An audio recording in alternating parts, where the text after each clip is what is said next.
una entrevista que os va a interesar porque parece que, bueno, el viaje a Egipto que ha realizado nuestro querido amigo Carles Torá. Muy buenas noches, Carles.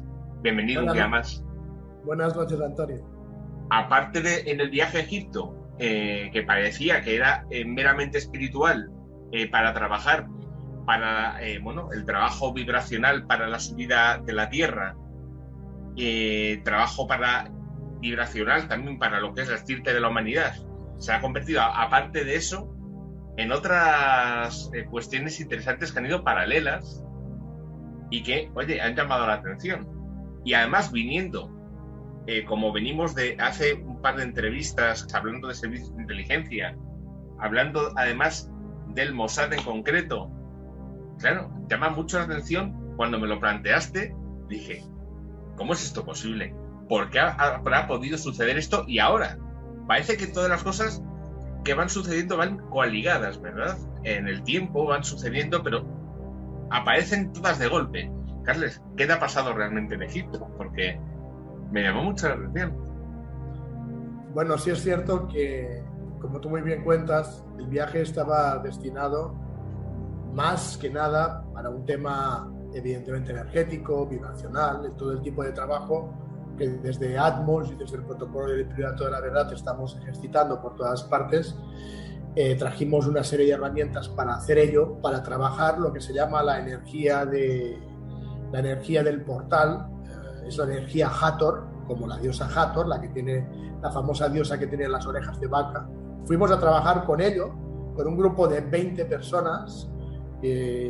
La clave de todo era llegar al lugar, encontrar el lugar específico donde con los 5 elementos, no 4, sino con el 5º elemento incluido, intentar tener una comunicación con los Nethers. Luego, si quieres, más tarde me preguntas qué son los Nethers. y el viaje resultó ser otra cosa. Yo puedo explicaros el porqué. Lo que es interesante es que, como te digo, fuimos un grupo de 20 personas. Y para mí lo que era muy importante es que las demás personas no sintieran, no vieran todo lo que estaba pasando paralelo al propio viaje. Sí hubo 2 personas que no hubo más remedio que se enteraron de lo que pasaba, porque evidentemente no vas solo, pero había muchas veces que incluso durante las 2 semanas que estuvimos, hubo personas que me decían, pero Carlas, ¿qué pasa? Que te desconectas mucho, desapareces y vuelves. ¿Y qué pasa tal y cual? Yo no podía contarles la verdad, porque realmente hubiéramos tenido un problema, yo creo que grave, si las personas hubieran sabido lo que pasaba, ¿no? Que en el fondo no pasaba nada con el grupo, no había ningún problema. Bien, ¿de qué estamos hablando? ¿Cómo explicarlo? Cuando yo voy a un país árabe, no siempre, pero a veces tengo problemas cuando llego al aeropuerto. ¿Por qué? Por mi pasaporte. No porque sea pasaporte español, sino por mi apellido. Cuando un árabe en un control de policía, lo que yo llamo la DIPOL de los países árabes, ven el nombre de Torá, muchas veces saltan alarmas, otras veces no. La última vez que me pasó, ya hacía bastante tiempo, y fue curiosamente en los Emiratos Árabes, en Dubái, donde estuve más de 3 horas para intentar convencer a esa gente de que yo no era judío ni de Israel y que yo venía de un pueblo de España. Bien, generalmente no pasa nada. Te estoy hablando de ahora, de los últimos 5 años de mi vida. De los 50 hasta el principio era diferente, porque yo iba con otro tipo de personas y otro tipo de trabajo, e incluso diría que otro tipo de pasaportes. Pero estos últimos 5 años, entre comillas, un poco así, jubilado de todo este movimiento, viajando como español, con pasaporte español y todo normal y en regla, me ha pasado 3 veces llegar a un país árabe y tener problemas. Bueno, pues en este último viaje en Egipto, claro, es que tú me dirás, Antonio, ¿qué es lo que tú hubieras hecho? Imagínate que tú eres el policía que controla aduanas. Llega un tipo con 20 personas y todo muy bien, pasaporte de españoles y el apellido Torá. Ya, primero esto frena a mucha gente. Pero claro, imagínate si ven que en el equipaje que llevas un aparato que se llama Arcatón, que gran parte de ello lleva grabados los 72 nombres de Dios. Aquí están grabados los 72 nombres de Dios en un hexágono de 6 caras, o sea, letras hebreas. Y es cierto que aquí abajo hay otros símbolos, pero lo que es la parte desde aquí hasta arriba, todo esto son los 72 nombres de Dios en hebreo. Los 72 nombres en hebreo mide 80 centímetros, es una parte. Llevábamos 6 como este. 6. Si juntábamos los 6, medía más de 5 metros de altura. Cada uno de los 6 hexágonos o arcatones con los nombres de Dios judíos o hebreos. Claro, ¿qué harías tú, Antonio, si eres policía de aduanas en Egipto, en el Cairo, y con mi apellido y estos trastos, qué haces? ¿Ustedes dónde van con esto? Y este nombre, ¿usted de dónde viene? ¿Usted qué es tal y cual? En principio fue bastante rápido, porque prácticamente solo una persona, que es la que había venido conmigo, se enteró. El resto de personas, como íbamos llegando a Egipto, no en el mismo avión, no se enteraron, pero bueno, tuve que tener una especie de pequeño interrogatorio para que se dieran cuenta, porque lo primero es Mossad, Mossad, Mossad, Mossad. Mossad, unidad Metzadá, operaciones especiales. Que de hecho yo sé de qué se trata eso. Y tenía claro que entraría la unidad del Metzadá o el Mossad preguntando si yo formaba parte, tal y cual. Claro, ven el pasaporte español y tú dices, bueno, con el pasaporte español teóricamente no tiene que pasar nada. No es correcto, porque la SGI, que la SGI es el Servicio de Inteligencia egipcio, no es tonto, en absoluto. Y saben perfectamente, porque evidentemente ellos con los israelíes siempre tienen problemas. Hoy en día, incluso en este viaje, toda la zona de la península del Sinaí estaba casi prácticamente vallada, sin movimientos, porque hay alteraciones incluso de misiles. Nosotros no vimos nada, pero nos contaron un montón de cosas. Claro, el SGI sabe perfectamente que dentro del Metzadá o dentro del Mossad hay diferentes tipos de equipos de operaciones. Me imagino que conocerás, y seguramente muchas personas habrán oído hablar de la famosa bayoneta. La bayoneta es el Kidón, ¿ok? El Kidón, digamos que sería, ¿cómo decirlo?, el equipo de mercenarios. Es el brazo ejecutor, uno de los brazos ejecutores del Mossad, porque aparte del Mossad hay otro equipo, que es el de la inteligencia militar, que es Amán, y luego hay un tercero que no se conoce demasiado, que es más porque es un tipo de seguridad interior que se llama el Shin Bet. Entonces, el Shin Bet, seguridad interior, el Amán es inteligencia, y el Mossad, como operaciones especiales, tiene diferentes tipos de equipos. Claro, el SGI sabe perfectamente que dentro del Kidón hay varios equipos que no son ni judíos ni son israelitas. Y de ese tema no se habla mucho.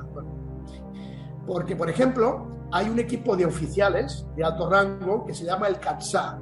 El Katsá serían los oficiales más ¿cómo decirlo?, sí israelíes dentro del Kidón.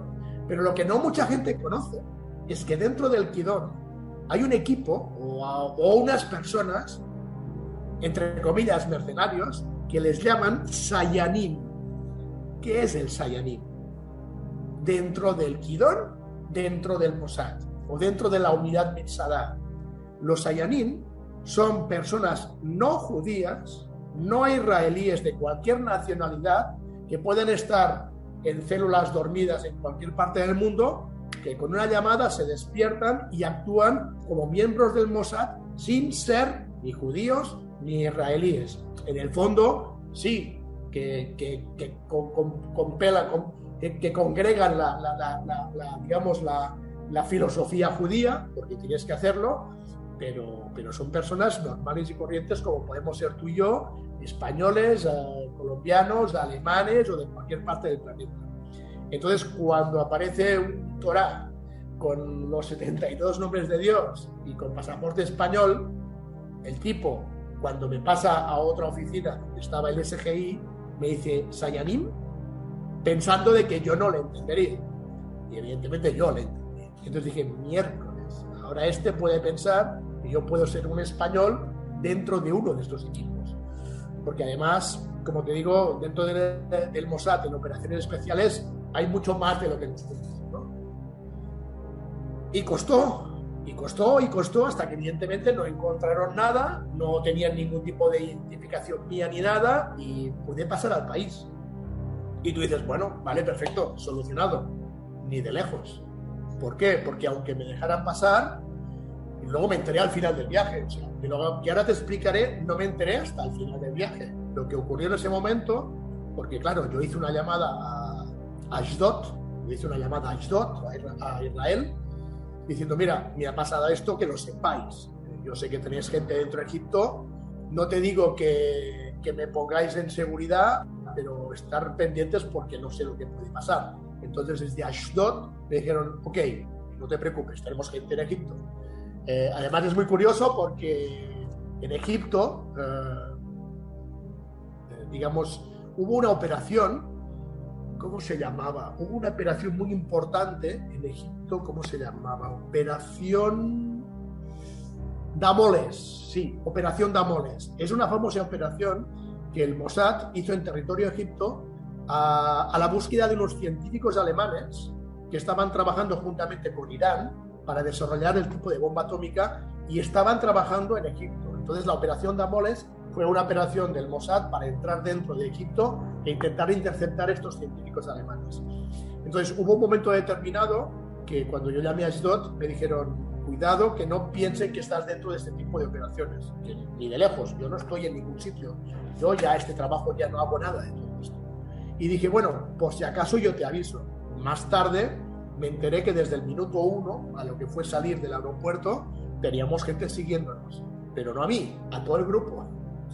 Entonces yo no podía decir a todo el grupo, bueno chicos, tranquilos, todo está bien, pero tenemos un coche siguiéndonos o tenemos un tal y cual.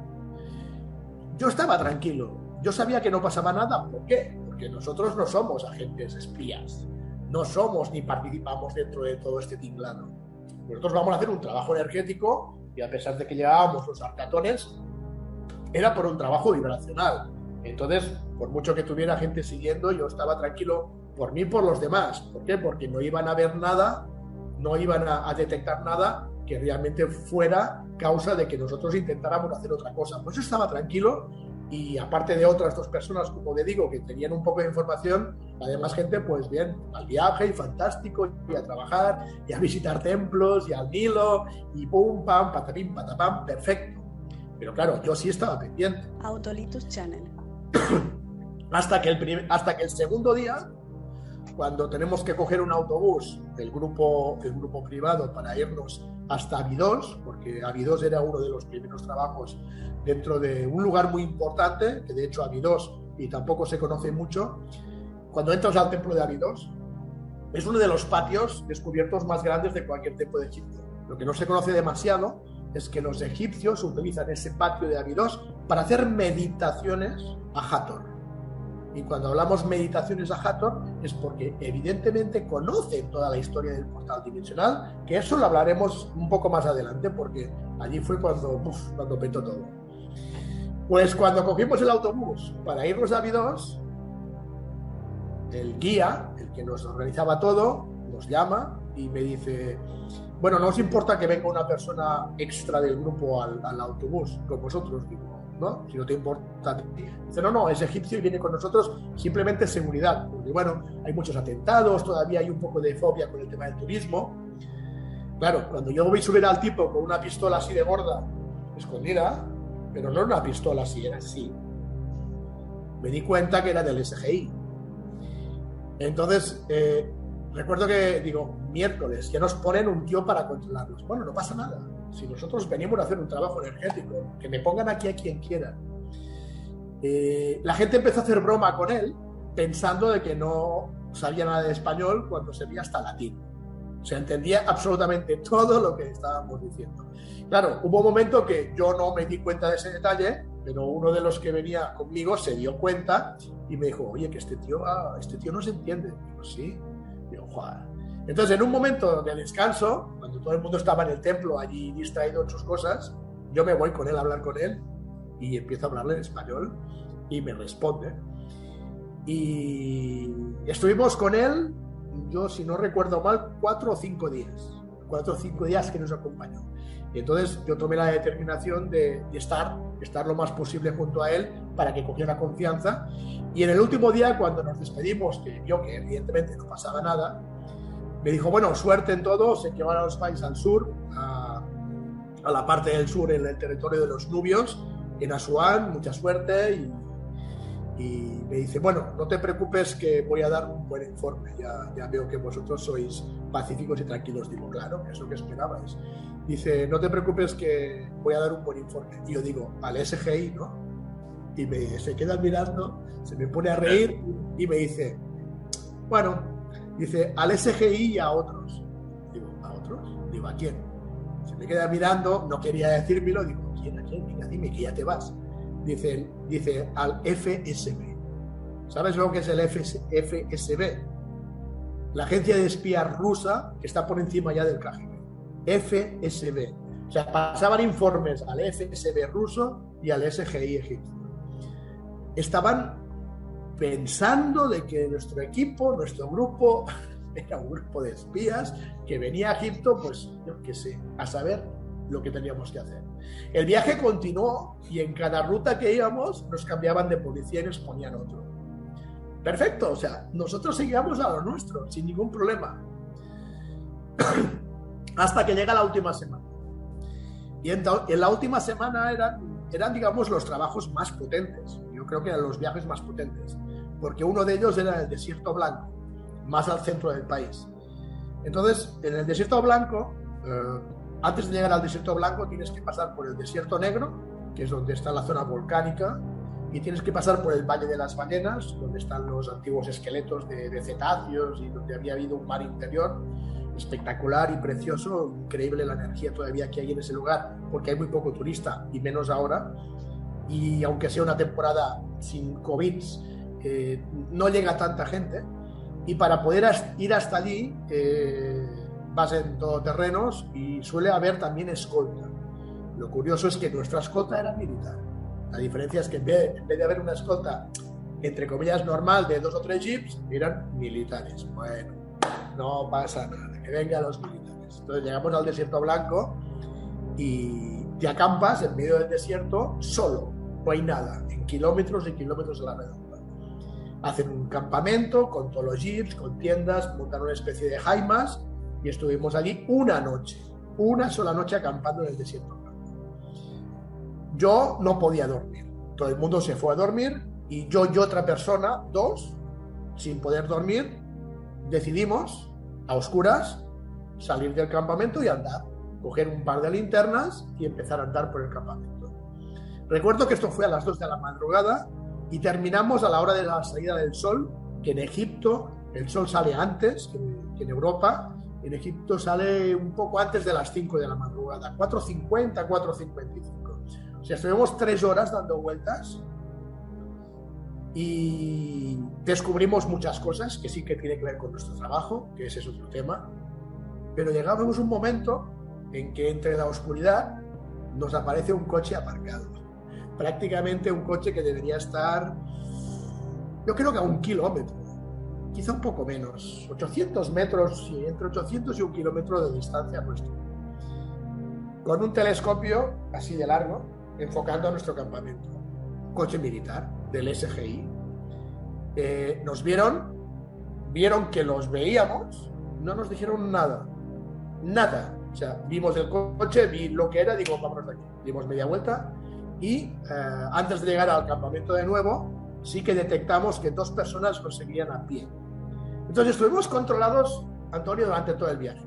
Pero para terminar este tema, lo más interesante fue el final, porque los 3 últimos días regresábamos al Cairo, ya el SGI, el FSB, la DIPOL, los policías egipcios, como me gusta llamarles, y toda la jerga de personas que querían controlarnos, vaya, en casi 2 semanas se dan cuenta que nosotros vamos por puro turismo energético. O sea, íbamos con personas, íbamos con mediums, venía un equipo de mediums con nosotros y cuando íbamos a los templos, los mediums se conectaban, o sea, que la gente veía que, estos son de los raritos, estos son de los que vienen aquí a hacer sus cosas raras. Se dieron cuenta que no éramos peligrosos como espías, o eso es lo que yo pensaba. Acabamos todo esto, siempre controlados, no voy a decir perseguidos, pero sí controlados, siempre bajo control total. Llegamos los 3 últimos días a Giza, porque el hotel final estaba en Giza, delante de la Esfinge, y tenemos un día libre. El penúltimo día era un día libre, y el último día ya era para hacer las cosas, prepararlos y irnos para Heliópolis, ir al aeropuerto y regresar. Bien, pues el día libre, todo el equipo, todo el grupo se fue. Cada uno pues a los zocos, a los bazares, a comprar, y digo, bueno, esta es la mía. Entonces, ese último día o penúltimo día, vuelvo a hacer una llamada a Ashdod, les cuento que tranquilos, todo bien, y me dicen, bueno, te voy a dar una dirección y vete a esta dirección que alguien te espera. Bueno, perfecto. Entonces voy directamente más al interior del Cairo, ya saliendo de lo que es Giza, y bueno, un agente, como llaman, un agente encubierto, diciéndome, no, tranquilo, ya recibimos la llamada, no te preocupes, simplemente eso es normal, y habiendo visto el Arcatón y habiendo visto tu apellido, y alguna reseña tenían de cuando hace muchos años tú estabas trabajando para otro tipo de equipos, ¿no? Entonces simplemente estabais siendo observados, nunca ha habido peligro para nadie, ni para ti inclusivamente, pero evidentemente tienen que hacer su trabajo. Digo, bueno, pues vale, perfecto, pues muchas gracias, estoy súper tranquilo. Y me voy, y antes de regresarme al hotel, recibo un mensaje diciéndome, te estamos esperando en Abu Ghurab. ¿Qué es Abu Ghurab? Abu Ghurab está a 15 kilómetros del plató de Giza, a 15 kilómetros de las pirámides de la Esfinge. Bastante cerca, lo que pasa que en esa zona del Cairo hay muchísimo tráfico y 15 kilómetros tardamos casi 2 horas. O sea, que cogimos un Uber con 2 personas más y nos fuimos a Abu Ghurab. ¿Qué hay en Abu Ghurab? En Abu Ghurab está la Cruz Atlante. Y tú me dirás, ¿la Cruz Atlante? Sí, esto no está en las rutas de turistas, ni está en un lugar, porque es un espacio, una especie de templo, que está prácticamente destruido, y hay una especie de cruz que prácticamente también ni se ve, que es donde, a mí me habían explicado, que la diosa Hathor hacía las conexiones con los Nethers, y ahora es cuando te comento el tema de los Nethers. Entonces me llaman y me dicen, mira, a ver si puedes venir esta tarde a Abu Ghurab. Y me dicen, pero cuando llegues a este sitio, pararos, porque a Abu Ghurab está totalmente prohibido entrar. Digo, bueno, pues está prohibido entrar, ¿qué hacemos? No te preocupes, tú vete con esta persona y este otro, y esperarnos en tal sitio. Entonces llegamos a Abu Ghurab, al lugar donde nos habían indicado, y justo donde nos habían indicado, 4 patrullas del SGI. Claro, yo ya los detecto, ya los veo. Y digo, pues sí que estamos bien, ¿qué hacen estos aquí ahora? Viene el coche de las personas que me habían llamado, me meto dentro del coche, nos vamos y el SGI no nos sigue, se queda ahí. Digo, perfecto, genial. Llegamos a Abu Ghurab y todo cerrado, completamente cerrado, y teníamos un salvoconducto por parte del propietario para poder entrar y estar solo 2 horas. Y te estoy hablando de noche, no era de día, era de noche, no podía ser de día. Autolitus. Entonces entramos de noche, cerraron las puertas como si no entrara nadie y fuimos y estuvimos 13 personas alrededor de la Cruz Atlante utilizando los arcatones para intentar abrir el portal dimensional. Dentro de Egipto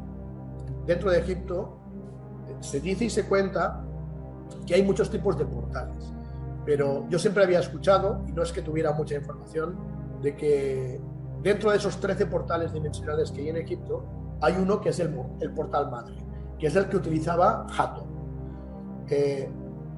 Cuando hicimos las visitas a muchos templos, yo siempre pensé, porque había varios templos que prácticamente estaban exclusivamente dedicados a la diosa Hathor, yo pensé, bueno, pues en el templo de la diosa Hathor o hasta el famoso templo de Isis debe ser aquí.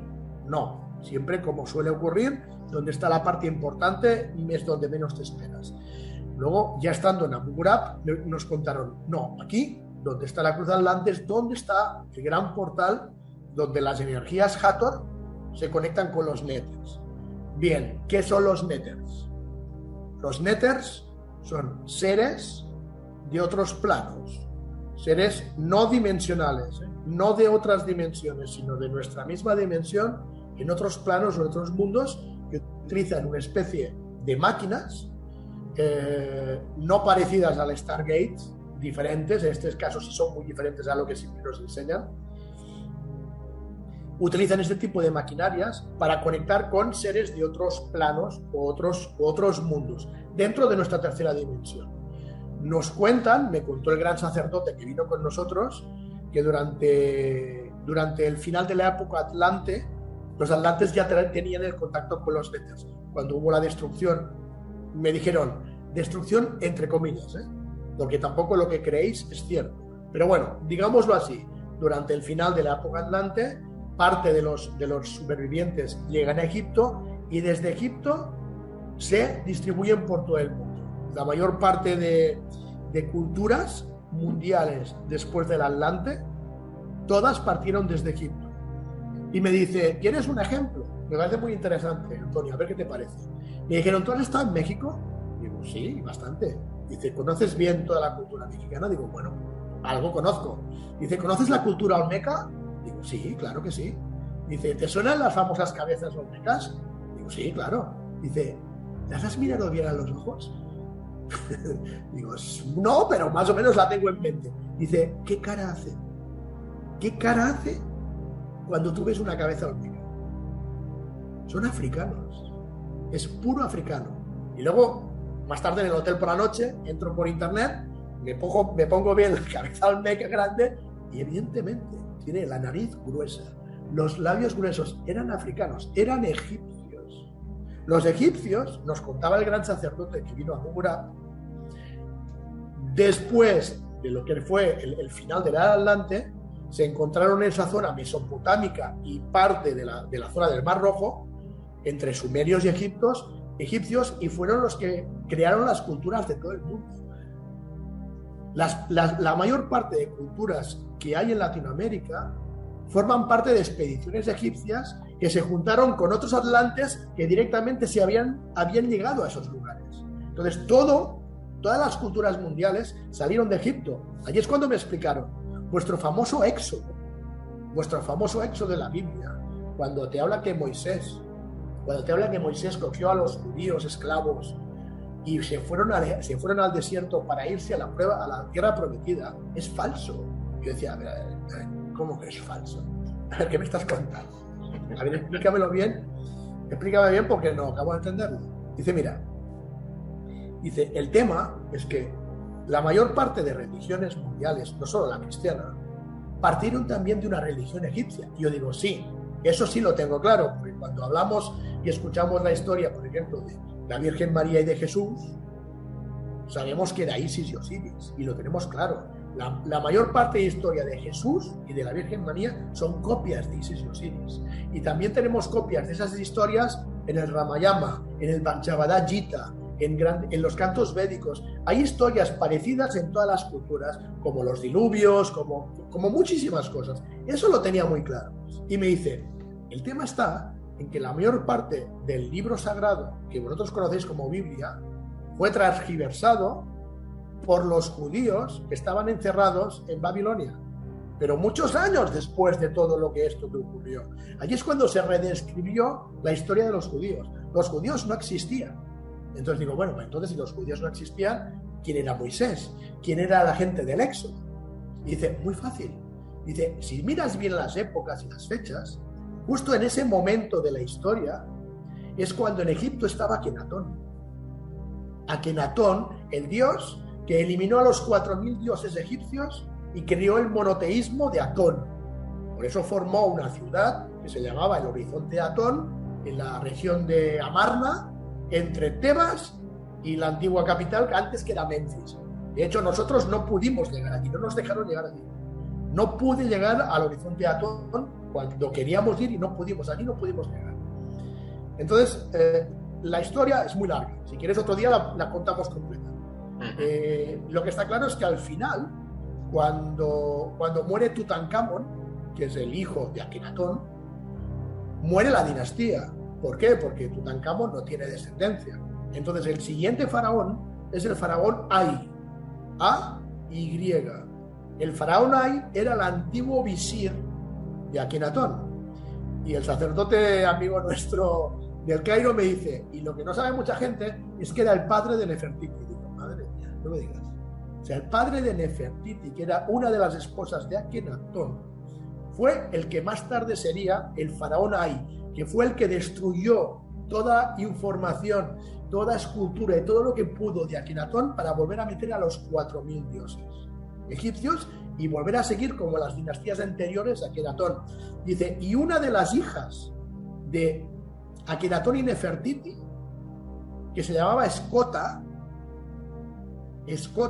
fue la que llegó hasta el Reino Unido, hasta Inglaterra, con la famosa piedra de la verdad, con la famosa piedra del destino, y allí la llamaban Escotia, y de Escotia llegó a Escocia. La fundadora de Escocia fue una hija de Akenatón y Nefertiti. O sea, te puedo contar una historia que la podemos dejar para otro programa solo. Hay que hacer uno específico, ¿eh? Hay que hacer uno específico porque es que para muchas personas que nos escuchen les has trastocado totalmente. Totalmente. Entonces, yo, por ejemplo, lo de Nefertiti lo desconocía completamente, ¿eh? Sí, hay muchas cosas que desconocemos. Pero espera, que lo bueno es esto. Entonces digo, vale, ok, me parece correcto. Y te estoy hablando de sacerdotes egipcios que te cuentan la historia. No te estoy hablando de gente en Europa que tiene ideas conspiranoicas o que, no, personas realmente espirituales estando allí. Y me comentan y además me daban muestras y me enseñaban cosas que decía, ostras, tenéis razón. Digo, espera. Pero entonces, ¿el pueblo elegido no eran judíos? Dice, no, por supuesto que no. Dice, cuando el faraón Ay elimina toda señal del monoteísmo de Akenatón, ¿qué es lo que hace? Vuelve a empezar el reinado de los 4.000 dioses, pero ¿qué ocurre? Que muchos seguidores de Akenatón, del monoteísmo, siguen allí. Akenatón muere, Tutankamón muere, Nefertiti muere, pero quedan seguidores. Estos seguidores del monoteísmo no los querían ni en pintura. Entonces me dice, ¿ya empiezas a adivinar quiénes fueron los expulsados de Egipto que les llamaron judíos? Eran egipcios, los fanáticos seguidores de Akenatón y del monoteísmo de Atón. Eran egipcios que fueron expulsados. Dice, y además te voy a dar otro dato. ¿Tú sabes cómo se llamaba la tierra prometida? Digo, sí, la tierra prometida fue lo que más tarde se llamó el estado de Judá. El estado de Judá fue la famosa tierra prometida. Dice, ¿sabes cómo les llamaban a los seguidores de Akenatón? Judaks. Y de los Judaks, cuando llegaron a Judá, cuando llegaron a la provincia de Canaán, porque se llamaba provincia de Canaán, que era egipcia, y eso tampoco te lo cuentan. El pueblo prometido llegó hasta Canaán, que en esa época, y si lo revisamos, sale, era todavía una provincia egipcia. El pueblo prometido, el lugar, la tierra donde les prometieron, era egipcia, era el estado de Canaán. Muchos años más tarde, entre los hititas, los amanitas, los persas, los daríos y no sé quién más, el estado de Canaán es liberado y los que vivían allí, que eran los expulsados de Egipto, le ponen de nombre el estado de Judá. Ahí es cuando empieza el verdadero judaísmo. Pero hasta ese momento eran egipcios.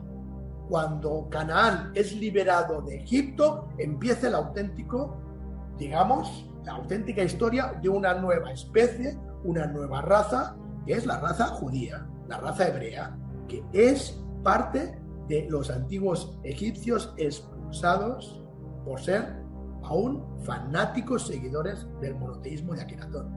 Eso, Antonio, no te desmonta a ti, ni me desmonta a mí, desmonta todo. Todo. Y nos pueden escuchar y dirán, madre mía, qué barbaridades. Tú vete a Egipto y empieza a indagar y a investigar. Claro, a mí me cuentan esto y me descolocan, y lo primero que digo es, ahora entiendo una cosa. Porque yo tengo un buen amigo en Suiza, que de hecho es el que me descifró el famoso mensaje del cubo de la Antártida, mi amigo de Suiza en Ginebra, que muchas veces conversamos de estos temas. Y siempre recuerdo que me decía, mira, para saber si una cultura ha estado realmente en un sitio, Autolitus. Es muy fácil. Dice, porque ha podido haber una cultura que ha venido a la península ibérica, por ejemplo, y me puedes decir, bueno, pero no hay estatuas, no hay esculturas, no hay no sé qué. Bueno, pues como decíamos, el faraón ahí derribó todo lo que pudo. Imagínate que hay una cultura que pasó por la península ibérica y le derriban todo y todo desaparece. ¿Es posible? Sí, es posible. Y mi amigo me dice, solo hay una cosa que no pueden cambiar y tiene que estar allí si esa civilización pasó. Y yo digo, ¿cuál? Dice, cementerios.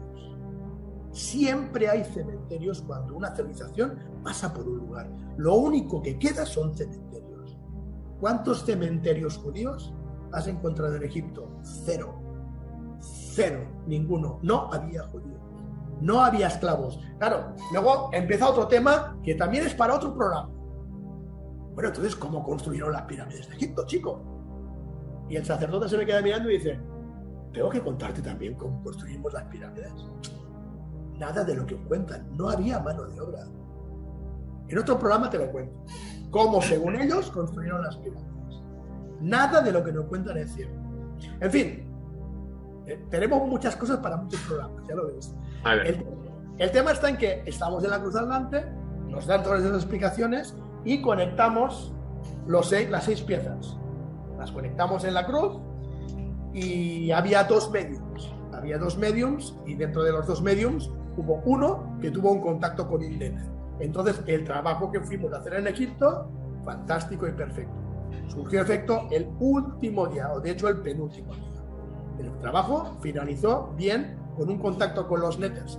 Por eso estamos preparando el viaje, que no sé si podremos hacerlo en Argentina para octubre, porque a día de hoy todavía no podemos viajar a Argentina. No sé si podremos o tendremos que retrasarlo, porque parte de la información que nos dieron en Abu Ghurab fue que hay otro portal en ERPS. Entonces, por eso estoy preparando un viaje a ERPS con los arcatones e ir a reconectar la energía que llevo aquí dentro, porque esto es una cápsula.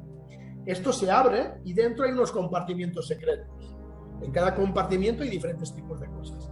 A medida que íbamos por los templos o lugares, íbamos introduciendo energía de cada lugar aquí. Entonces, cuando fuimos a Abu Ghurab, lo abrimos las 6 piezas y entró otro tipo de energía de color celeste. Y de hecho, varias personas lo vieron. Yo, sinceramente, no lo vi. Pero 3 o 4 personas de los 13 me dijeron que lo vieron. Entonces, la información que llegó del Nether es que volviéramos a cerrarlo y que la abriéramos en ERPS, en el portal HAT, que Antarel está preparando allí en el área 337, cerca de Capilla del Monte. Está preparado que estemos allí del 1 al 7 de octubre. Pero, como te digo, a día de hoy no sé si podremos viajar, porque aún no se puede viajar. ¿Que podemos hacerlo? Iremos. ¿Que no podemos? Pues cuando se pueda viajar, allí vamos. El tema está que cuando acabamos este trabajo en la Cruz Atlante, salimos por la puerta así a escondidas y estaban los 4 coches del SGI fuera. Evidentemente, cómo no, ahí estaban. Entonces nos retuvieron, volvieron a ver el Arcatón, nos llevaron a una oficina durante 2 horas más, pero evidentemente no pudieron nada, o sea, simplemente les colocaron una multa a la persona que nos dejó entrar, que de hecho era el propietario, pero el propietario aún así tampoco tenía derecho a hacer entrar a nadie. El propietario dijo, no os preocupéis, yo me encargo de esto. Nos dejaron, llegamos al hotel y a la mañana siguiente avión y de regreso para España. Entonces esto es un resumen de las cosas que yo siento que han sido más importantes, que desde que llegamos el día 1 hasta que salimos el día 15 pasaron con el SGI, con el FSB, con implicaciones, pensando que éramos miembros del Sayanim, del Kidón o de lo que sea. Vamos a ver, varias cosas, porque tienes que tener en cuenta que muchos de nuestros oyentes te ubican como divulgador de la espiritualidad, como búsqueda de la evolución de la humanidad. Pero claro, evidentemente... Es nuestro trabajo, ese es nuestro trabajo. Evidentemente, al final todo el mundo tiene un pasado informativo, evolutivo, laboral, pero claro, con tantas personas que van a Egipto, con tantas personas que van exclusivamente a hacer viajes energéticos, que no van a hacer turismo, sino a conectarse con las pirámides. De hecho, yo tengo información de la prohibición que se tiene para la conexión dentro de algunas pirámides para el trabajo energético. Los servicios de vigilancia de las pirámides prohíben a muchos grupos de turistas descalzarse directamente, porque consideran que al ir descalzo y el contacto con la piel, con lo que es la roca, el suelo, pues es una extracción de energía por parte de la persona. Bueno, pues, pero eso está prohibido. Ahora que lo dices, me pasó algo en Saqqara. Saqqara es la pirámide escalonada que está fuera del Cairo, en Saqqara. Entonces, cuando llegas a Saqqara, fuera de la pirámide hay como dos altares muy juntitos con un espacio en medio, pero está bastante separado de la pirámide, cerca pero no tan junto. Cuando llegamos a la gran explanada delante de Saqqara, uno de los que iba con nosotros, que llevaba la parte del Arcatón, dice, bueno, me ha dicho uno de los de seguridad que no podemos ir ninguno de los europeos con el Arcatón, que si queréis entrar con el Arcatón tienen que cogerlo egipcios. Y yo digo, pues yo no tengo ningún problema. Entonces cogimos el Arcatón y como venían personas egipcias y había un montón de vendedores, como en todas partes, toma, ¿te quieres ganar 5 rupias? Ven para acá, coge esto y llévamelo para allá. Sin problema. Pero yo no caí y dije, yo siento que tengo que ir descalzo hasta los altares. Y de verdad que no caí en ese detalle. Entonces me quito los zapatos, me los pongo en la mano y empiezo a andar. Empiezo a andar y los detrás, y detrás todo el resto de 20 personas, ¿no? Y no pasa nada. Y a medio camino, una persona dice, ¿y Carlas por qué va descalzo? Dice, pues yo también. Total, que al final se sacan todos los zapatos. Y seguimos andando y no pasa nada. Y llegamos al altar. O sea, no se dieron cuenta. Me refiero que pudimos llegar porque no se dieron cuenta. Pero es que yo no caí en eso. Y mira que lo sabía, pero se me olvidó totalmente. En ese momento, a la que llegamos a los altares, yo pido uno de los arcatones. De hecho, eran 2 juntos. O sea, era 1,60 m de arcatón. 2 juntos. Y digo, pues ¿sabes qué? Siento que lo tengo que meter entre los 2 altares. Entonces había una especie de piedra bastante grande que si la colocabas encima de los 2 altares, unía los 2 altares. Digo, date, cojo esta piedra, la pongo encima de los altares y si me ocurre poner el arcatón encima de la piedra. Pero tan ricamente.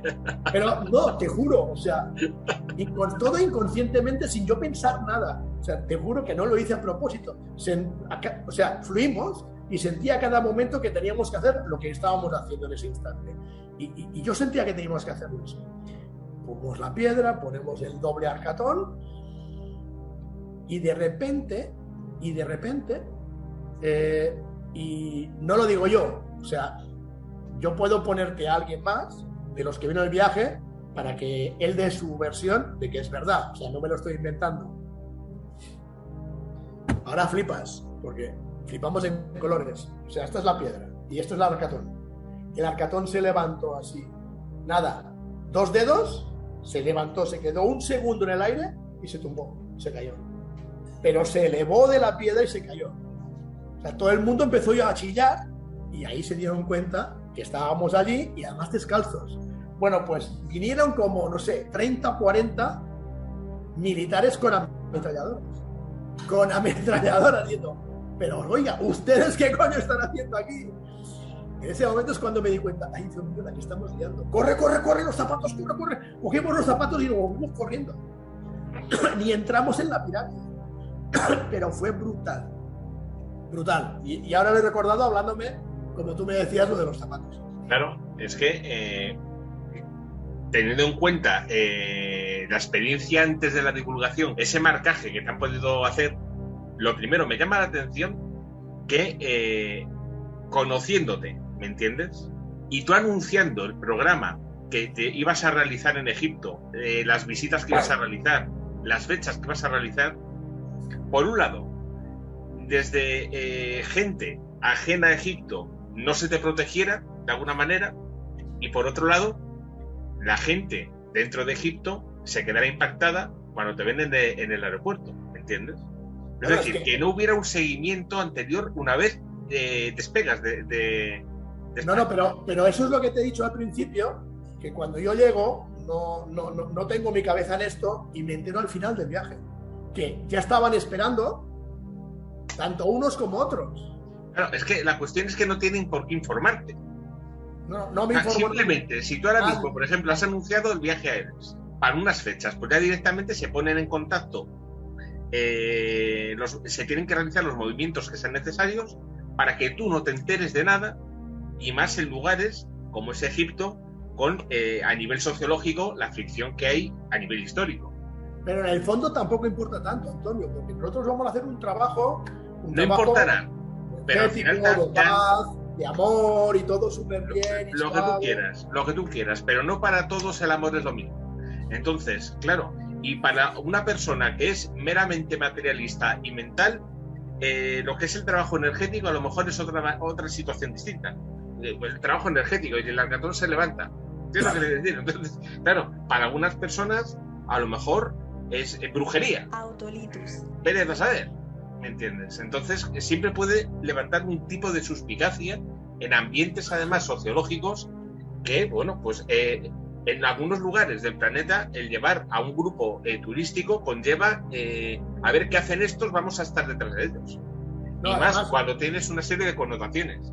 Además hubo un momento del viaje que la mayor parte de personas que vivían con nosotros nos dijeron: por favor, queremos que el viaje sea turístico, o sea, no traigáis nada, no hagáis más cosas. O sea, hubo un momento del viaje que la gente dijo: no, que esto se está desmadrando, porque claro, no estás acostumbrado a ello. Entonces hubo un momento en que la gente solo quería hacer un viaje turístico y estar tranquilos, porque empezaban a ver cosas. O sea, te he contado lo que pasó el penúltimo día, pero el último día, antes de ir al aeropuerto a Heliópolis, el último día, nos juntamos en el grupo que yo venía, habían dos personas bastante potentes como mediums, ¿no? Y utilizando el arcatón, justo antes de irnos para el aeropuerto, conseguimos, con la energía que habíamos captado en Abu Ghurab, que esas dos personas y yo tres, porque me metí también en medio, consiguiéramos hablar los tres egipcio antiguo y nos entendíamos y nos respondíamos. Claro, tú me lo dices a mí y yo puedo interpretarlo desde un punto de vista de conexión energética, perfecto. Claro. Pero una persona ajena a eso, que lleva una metralleta, te va a decir: estás hablando del egipcio antiguo, estás poseído, te pego 2 tiros y a la cuneta. Claro, ¿me entiendes? Vete tú a saber. Y más con las connotaciones que hablábamos anteriormente con el Mossad, en este caso. Fíjate que te he dicho que esas piezas eran 6, ¿vale? Eran 6 piezas. Regresamos con 5. ¿Y eso por qué?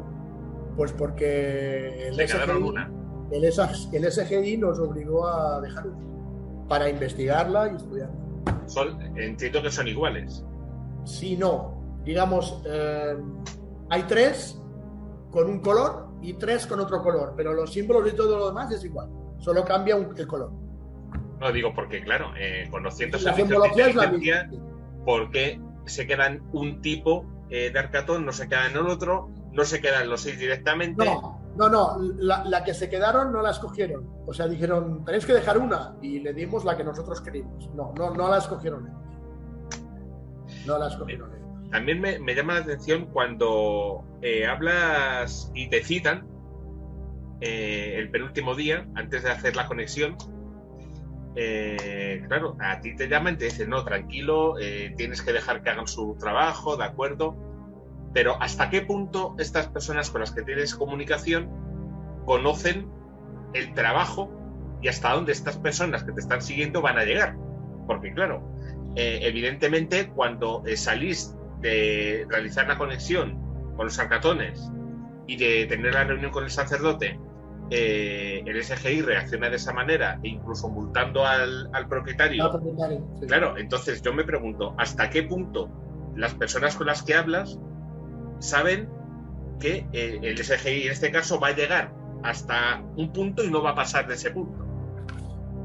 No lo sé, yo pienso que el SGI poco sabía, pero el FSB sí tenía información de lo que yo era antes. Entonces el FSB ruso sí informó al SGI, que creo que no tenía ni idea. Ahora, Si tú me hablas de los que yo llamé, que fui a preguntar, esos evidentemente tenían toda la información. De hecho, la persona que te he comentado que yo fui a ver dentro del Cairo era un CATSA. Era un CATSA, y como te he dicho, los CATSA son oficiales de campo. Oficiales de campo. ¿Qué ocurre? Que los CATSA acostumbran a tener los Sayanims, que son los que están moviéndose por sus sectores. Entonces, esos tenían toda la información. Los egipcios, yo creo que tanta información, no sabían quién yo era. No, por supuesto que no sabían, pero el FSB sí. Entonces, bueno, yo creo que los egipcios tenían una mínima información. Simplemente dijeron, controla. No creo que tuvieran más información. Claro, ¿hasta qué punto un servicio de inteligencia, en este caso el egipcio, puede indagar en el historial de una persona para realizar un marcaje de una manera o de otra? Pues no, claro. El egipcio no, pero el ruso sí. Y el egipcio no, porque no tiene entrada directa, pero los rusos sí. No te olvides que el FSB son, digamos, la nueva KGB. Claro. Pero también me llama la atención, por ejemplo, cómo llega la información al FSB, en qué momento llega, o, ¿me entiendes? O bueno, en qué ambiente te mueves tú para que estas informaciones lleguen, y ya directamente cuando aterrizas, ya directamente tienes encima. Pero hoy en día el servicio de espionaje y contraespionaje sigue igual que en la época famosa de la Guerra Fría. O sea, hay gente así sobre la gente en todas partes. En todas partes. O sea, la información entre servicios de inteligencia rusos, americanos o israelíes o europeos, todos tienen prácticamente la información básica entre todos. Como te digo, los egipcios yo creo que no la tenían. Más adelante, cuando yo ya regresé aquí, hablé con un amigo que está dentro de la seguridad interior, que son los del Shin Bet, y él me dijo que no habían tenido ninguna llamada del SGI ni nada, pero sí de los soviéticos. Entonces, yo creo que más que el servicio de inteligencia egipcio, los que estaban controlando eran los rusos detrás. Pero los rusos lo que querían era esto. Y mi conclusión, o sea, ellos, como tú dices, Antonio, ellos ven las redes sociales, ellos saben lo que estás haciendo ahora, lo que no estás haciendo. O sea, nada, nosotros somos tíos pacíficos, tíos tranquilos, pero lo que querían era esto. Y se quedaron con esto el último día. Ok, estos han venido a hacer el paripé o el teatro, como ellos dicen. Vale, pero me quedo con estos. Lo que pasa que, como tú me has preguntado y yo te he dicho, como pudimos escoger cuál de las 6 piezas, yo dije abrirla y vaciarla, dársela vacía. Entonces dimos esto vacía. No sé si me estarán escuchando, me da igual, pero tampoco tiene tanta importancia. Esto estaba haciendo un trabajo energético, no estaba haciendo un trabajo de operaciones especiales, ni de espionaje, ni nada que tenga que ver con eso. Entonces tampoco era tan importante, pero ellos querían una pieza y se quedaron con una, pero la vaciamos antes de entregársela. No, otra cuestión que me llama la atención es si un servicio de inteligencia conoce la utilidad de esas piezas, el porqué de esas piezas. No sabía lo que era, no tenía ni idea. Ese era el tema, Antonio. No tenía ni idea qué era esto, ni idea. Es que hay algo que me mala de eso, porque si tú tienes 6 piezas y te quedas con una, o sea, es desmontar. Tú imagínate que es una maquinaria especial para algo, vete tú a saber, y hay 6 componentes, y yo de los 6 componentes me quedo con uno. Pues no será mejor quedarme con los 6 ya que tengo el poder para quedarme con los 6. De todas maneras, no olvides que había un agente con nosotros durante todo el viaje. Cuando nosotros montábamos los 6, los montábamos, que de hecho no eran los 6 juntos, sino que era uno de 3 y otro de 3, y los colocábamos en el Desierto Blanco o en un templo o en cualquier sitio. Como ellos dicen, hacíamos el paripé espiritual, que es lo que ellos dicen, ¿no? Se dieron cuenta que las 6 piezas eran iguales porque siempre había un agente con nosotros. Cuando te digo que el egipcio es el que tenía que llevarlo, el agente llevaba siempre uno encima. Él se daban cuenta en todo el viaje que las 6 piezas eran iguales. Dijeron, bueno, pues con una nos basta. Luego también, esta persona que iba con vosotros, a la hora de que en este caso el SGI os parase, la policía egipcia os parase, esta persona no interaccionaba, es decir... No, porque él no decía que era del SGI. Él era un policía contratado por la agencia de viajes para nuestra seguridad en el autobús. Nunca nadie dijo que sea personal del SGI. Entonces, cuando aparecía el SGI, él era como un policía de seguridad o un guardaespaldas, no un miembro de ellos. No, claro. ¿Ha habido llamadas posteriormente al salir de Egipto? Bastantes. Ya nos esperan en ERCS. Le voy a contar una última cosa muy interesante. Muy, muy interesante, y no la hemos contado a nadie. No lo he contado a nadie, le he contado aquí en casa y le he contado a una persona, solo a una persona. Tiene que ver con el Sinaí, porque cuando el grupo decidió irse al Sinaí, yo recibo una llamada para decirme que yo no puedo ir al Sinaí con el grupo, porque el viaje al Sinaí era salir a las 2 de la madrugada del Mar Rojo, en el hotel donde estábamos, ir hasta el Sinaí y subir y estar a las 5 de la madrugada arriba para ver el amanecer. Esa era digamos, entre comillas, la excursión o lo que había que hacer en el Sinaí. Entonces a mí me dicen, no vayas al Sinaí porque no quiero que vayas como turista. Hay un trabajo que hacer, quédate en el hotel, porque en el hotel vas a tener una información y luego más adelante verás lo que tengas que hacer. Entonces yo me quedé, no fui al Sinaí, me quedé en el hotel en el Mar Rojo y el resto del grupo fue al Sinaí. Bueno, fue fantástico porque llegan al Sinaí, van al monasterio de Santa Catalina, el famoso monasterio, lo pueden medio visitar porque estaba también medio cerrado, pero consiguen entrar con mucha suerte. El grupo de seguridad, entre comillas, de los beduinos, que son los guardianes del sector, les dan caballos, camellos, material para subir al Sinaí, todo perfecto. Y mientras yo estaba en el hotel, recibo una llamada de un beduino que decía ser el jefe de los beduinos que estaban con mi grupo en el Sinaí.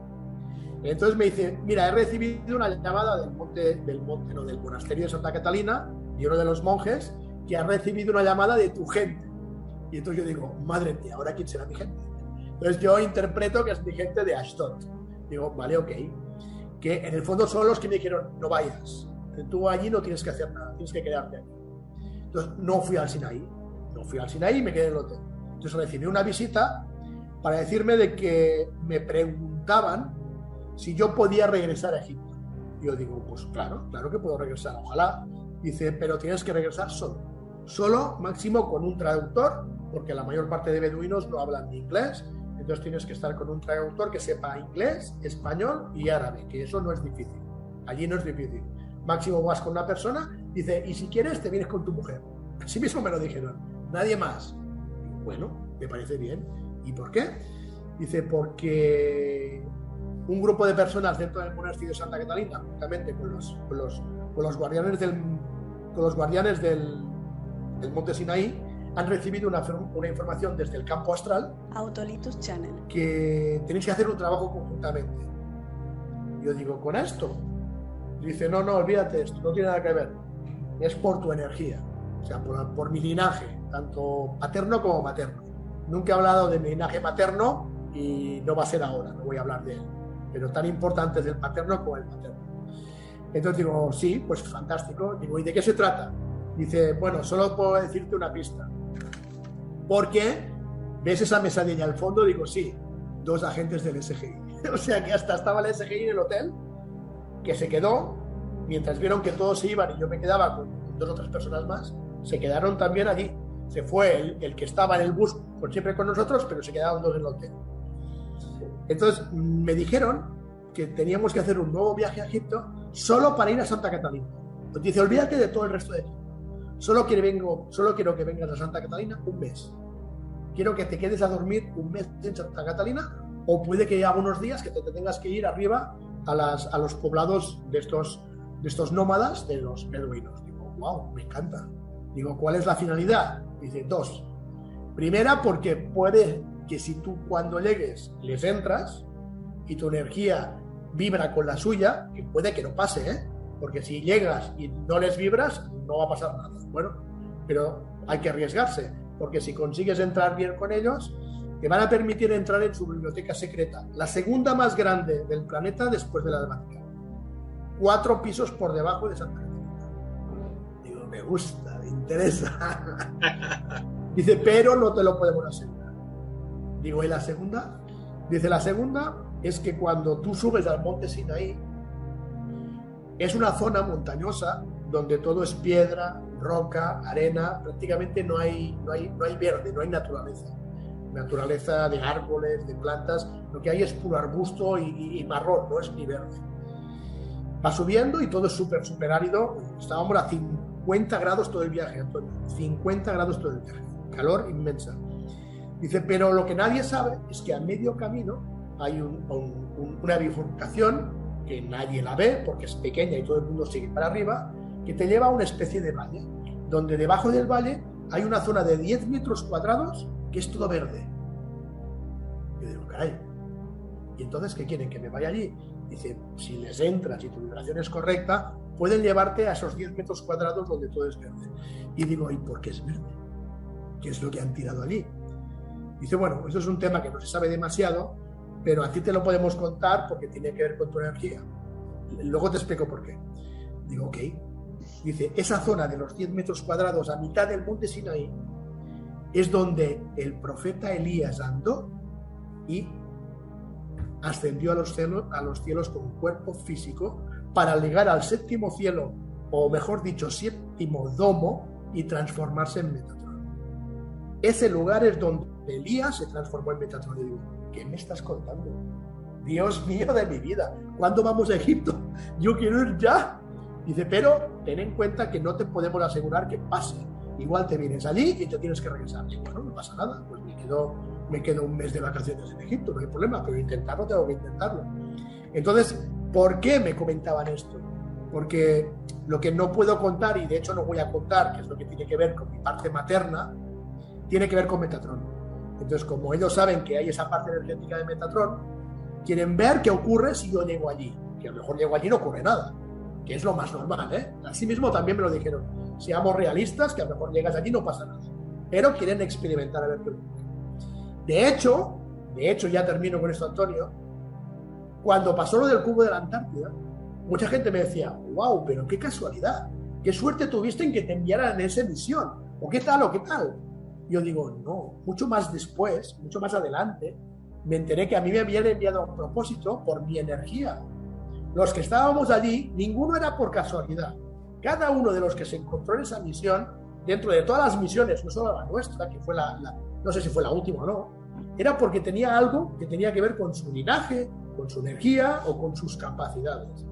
Entonces, en ese momento, y creo que hasta fue un año y medio al menos más tarde, después del viaje del cubo, en una de esas llamadas con los equipos en la Antártida, que tantas veces también hemos hablado, me dijeron, es que en tu cuello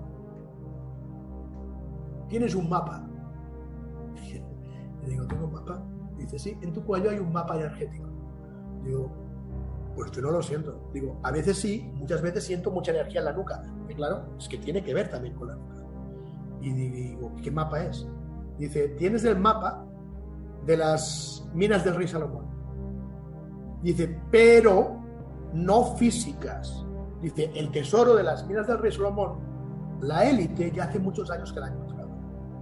Digo, entonces no entiendo nada. Dice, porque como en este mundo, sabes que este mundo forma parte de un mundo físico, pero también hay paralelamente un mundo energético, lo que ellos llaman un mundo vibracional. Bueno, pues ellos han conseguido encontrar las minas del rey Salomón físicas, pero no las energéticas. Y yo, por mi linaje, que viene de uno de los hijos de Aarón, egipcios, no judíos, tengo parte de ese mapa. Cuando a ti te enviaron a Cubo, es porque con la conexión con el cubo querían intentar ver si podían sacar la información del mapa. Hasta aquí puedo contar de momento. ¿Qué quieres que te diga? O sea, sí, al final es interesantísimo porque te queda una sensación de decir, me van poniendo en un sitio, en otro por interés. Y ese interés a lo mejor llega a mi información o no llegará nunca. Tú imagínate que son capaces de extraer ese mapa. No, energéticamente no pueden. También me llama la atención si hay otros mapas. Es decir, una porción tiene uno, otro tiene otro, Sí, otro tiene 13, otro, y a lo mejor hay que 13, extraerlo en todos. 13, hay 13 porciones. 13 porciones.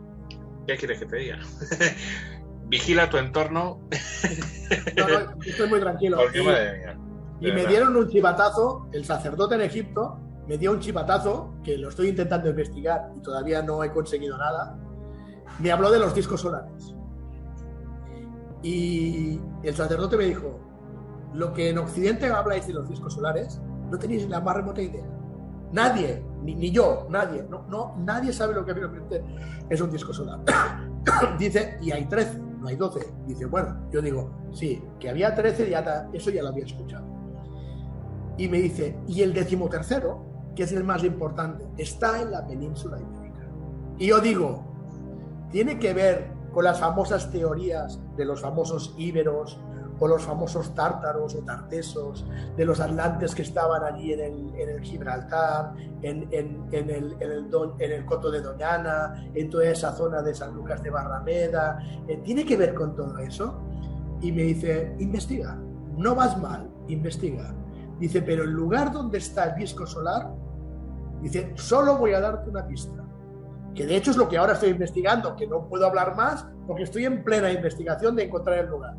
Solo me dijo, busca y oriéntate con los oídos. Nada más, me ha dicho. Estoy buscándolo. ¿Nos informarás o no? Ya tengo la provincia ya la encontré. Ahora me falta encontrar el lugar, que está muy cerca de un castillo derrumbado, y estoy en busca de ese castillo. Cuando tenga la información, no tengas duda de que la soltaré. Pues, Carles, viaje interesantísimo en todas las connotaciones. A lo mejor alguna persona que haya estado en el grupo y que no haya sido consciente de todo lo que ha rodeado al grupo, escucha el programa y dice, madre mía, ¿dónde estaba yo metido? O a lo mejor dirá, ahora entiendo por qué este desaparecía cada 3x4. O sea que, fíjate, pues casi nada.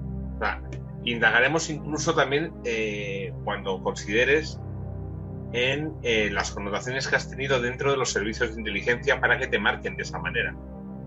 Porque parece también que cuando una persona pertenece a los servicios de inteligencia de algún país, hay algunos servicios de inteligencia que, bueno, pues facilitan en un momento dado a lo mejor que una persona pueda irse del trabajo en activo, pero queda vigilado por lo que puede decir en un momento dado, ¿no? Bueno, es posible. El tema del teléfono rojo famoso son servicios de inteligencia, entiendo. Entonces, claro, al final, ¿no? Hay algún tipo de hilo directo, tanto de un lado como de otro lado. Entonces, lo que es cierto es que lo que cuesta mucho es desconectarte de todo, muchísimo. Cuesta mucho desconectarte después de estar más de 25 años haciendo diferentes tipos de cosas. Cuesta mucho desconectarte porque aunque estés haciendo una vida normal, que de hecho es lo que hago, claro, cuando hay una cosa importante, lo primero que haces es coger el teléfono y preguntar. Entonces cuesta mucho desconectarte. Aunque a pesar de eso, Antonio, también te voy a ser sincero, y muy pocas cosas nos cuentan ya tampoco a nosotros que estamos fuera, ¿eh? O sea, cuentan más de lo normal, pero la mayor parte de cosas que tú preguntas que son realmente interesantes y que pueden llegar a desembocar algo importante, dicen, no, aquí no puedo comentarte más. Pero bueno, pero tenemos mucha información fuera de la habitual que nos ayuda para que, como te digo ahora, con esa pequeña información, pues nos pongamos la piel de un investigador, de un explorador, para intentar, pues como hacemos, lo decimos desde el protocolo, ¿no? Buscar ese tipo de verdades que generalmente siempre hacen daño, pero que al final te das cuenta que son las reales. Y en eso estamos, con la pequeñita información que aún podemos tener, intentar investigar, a ver hasta dónde podemos llegar. Autolitus. A ver si se nos permite y poquito a poco. Carles, de verdad siempre un placer, ¿eh? Siempre. El placer es mío, ya lo sabes, querido.